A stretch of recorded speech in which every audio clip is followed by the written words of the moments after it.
সুনীল গঙ্গোপাধ্যায়ের লেখা অপমান এবং নীরাকে উত্তর। সিঁড়িতে দাঁড়িয়ে কেন হেসে উঠলে সাক্ষী রইল বন্ধু তিনজন। সিঁড়িতে দাঁড়িয়ে কেন হেসে উঠলে সাক্ষী রইল বন্ধু তিনজন।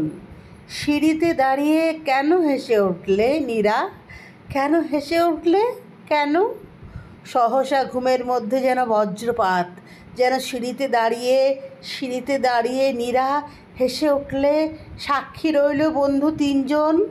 সিঁড়িতে দাঁড়িয়ে কেন হেসে সাক্ষী, কেন বন্ধু, কেন তিনজন, কেন? সিঁড়িতে দাঁড়িয়ে কেন হেসে উঠলে সাক্ষী রইল বন্ধু তিনজন। একবার হাত ছুঁয়েছি 7 কি 11 মাস পরে। ওই হাত কিছু কৃশ, ঠান্ডা বা পানীয় নয়, অতীতের চেয়ে অলৌকিক, হাসির শব্দের মতো রক্তস্রোত, অত্যন্ত আপন। ওই হাত। সিগারেট না থাকলে আমি দুহাতে জড়িয়ে ঘ্রাণ নিতুম। সিগারেট না থাকলে আমি দুহাতে জড়িয়ে ঘ্রাণ নিতুম। মুখ বা চুলের নয়, ওই হাত ছুঁয়ে আমি সব বুঝি।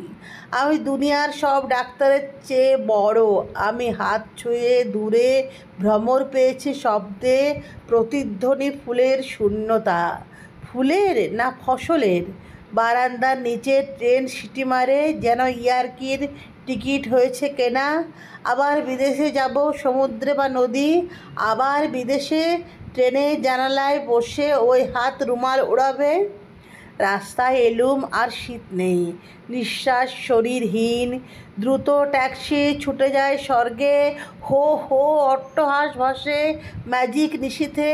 মাথায় একছিটে নেই বাষ্প, চোখে চমৎকার আধো জাগা ঘুম। ঘুম, মনে পড়ে ঘুম। তুমি ঘুম।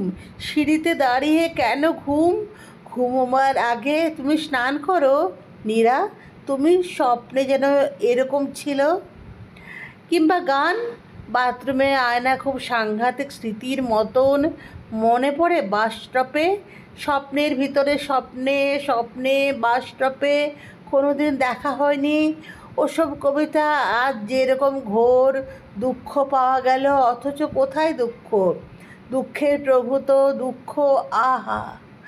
মানুষকে ভূতের মতো দুঃখে ধরে। চৌরাস্তায় কোনো দুঃখ নেই নীরা। বুকের সিন্দুক খুলে আমাকে কিছুটা দুঃখ, বুকের সিন্দুক খুলে যদি হাত ছুঁয়ে পাওয়া যেত, হাত ছুঁয়ে ধূসর খাতায়, তবে আরেকটি কবিতা। কিংবা দুঃখ না থাকার দুঃখ, ভালোবাসা তার চেয়ে বড় নয়।